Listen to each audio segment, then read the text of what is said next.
হতে চলেছে, যার নামটা আমি অঙ্কুশকে রিকোয়েস্ট করব বলার জন্য। এবং যেহেতু আপনাদের কাছে এসছি আর আমরা কাজ করি আপনাদের জন্য, আর আমি দাদাকে রিকোয়েস্ট করব যে আমাদের পরের ছবি প্রমোশন আমরা যদি করতে আসি, দাদা সাহায্য পাবো তো?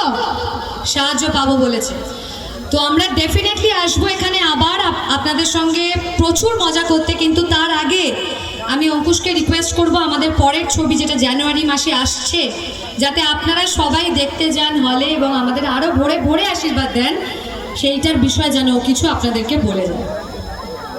আমার আরেকটা জিনিস যেটা সত্যি জানার, এবং আমরা জানি আমরা এখানে আছি এবং তোমরা সকলে আমাদের দেখার জন্য ভিড় জমিয়েছো, তার একটাই কারণ হচ্ছে সিনেমা হলে বাংলা ছবি আসে চলে, তোমরা দেখো, তাই জন্যই ভালোবাসা পাই। এখন আস্তে আস্তে অনেক বাংলা সিনেমার হলের সংখ্যা একসময় অনেক কমে গেছিলো, আমরা আরও অনেক তৈরি করেছি। আশা করি এখানেও আশেপাশে যা সিনেমা হল আছে আরও এই জায়গায় আমরা আরও বেশি করে সিনেমা হল করার চেষ্টা করব আমরা সকলে মিলে।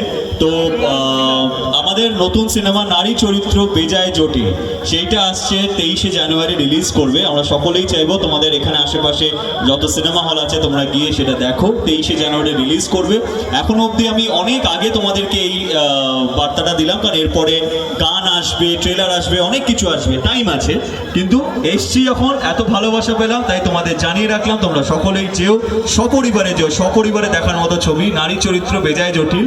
নারীরাও অবশ্যই যেও, টাইটেলটা শুনে যাবো না এটা বলো না অভিমান করে, কারণ এটা একটা খুব সুন্দর মেসেজ আছে নারী চরিত্র বেজায় জটিলে, এবং সেটা কেন সেটা তোমরা নারীদের বেশি করে যাওয়া উচিত আমি বলবো, এবং সকলে মিলে সপরিবারে গিয়ে দেখতে চাও। Thank you so much. এবং কোন কোন ছেলেদের মনে হয় যে মেয়েরা ভীষণ জটিল, হাত তুলেই লুকিয়ে গেলে কি করে? মোটেই এটা আমার ভালো লাগছে না। তা তোমাদের যখন মনেই হচ্ছে, আমি অঙ্কুশকে বলবো, আমি একটা প্রশ্ন করেছি যে কোন কোন ছেলেদের মনে হয় নারী চরিত্রটা জটিল, তারা হাত তুলছে। তুই এখনো পুরুষে যাসনি ভাই, তুই চেপে যা।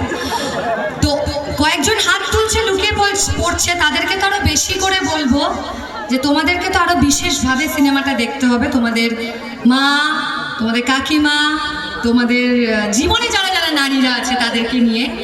এবং মেয়েরা কি মনে করো নারী চরিত্র জটিল? হাত তুলে না বলো না।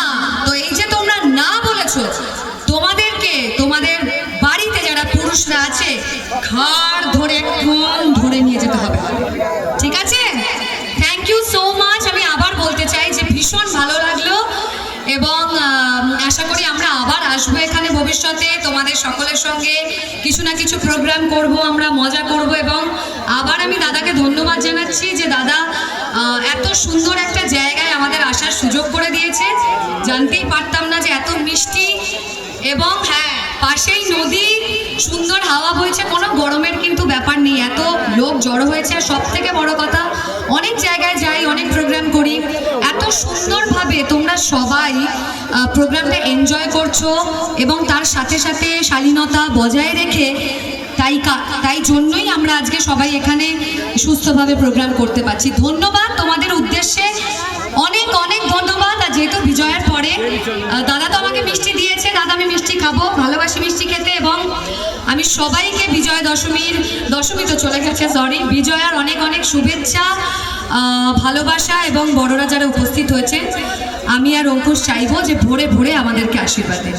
থ্যাংক ইউ সো মাচ, সবাই খুব ভালো থাকুন। Thank you. জয় বাংলা।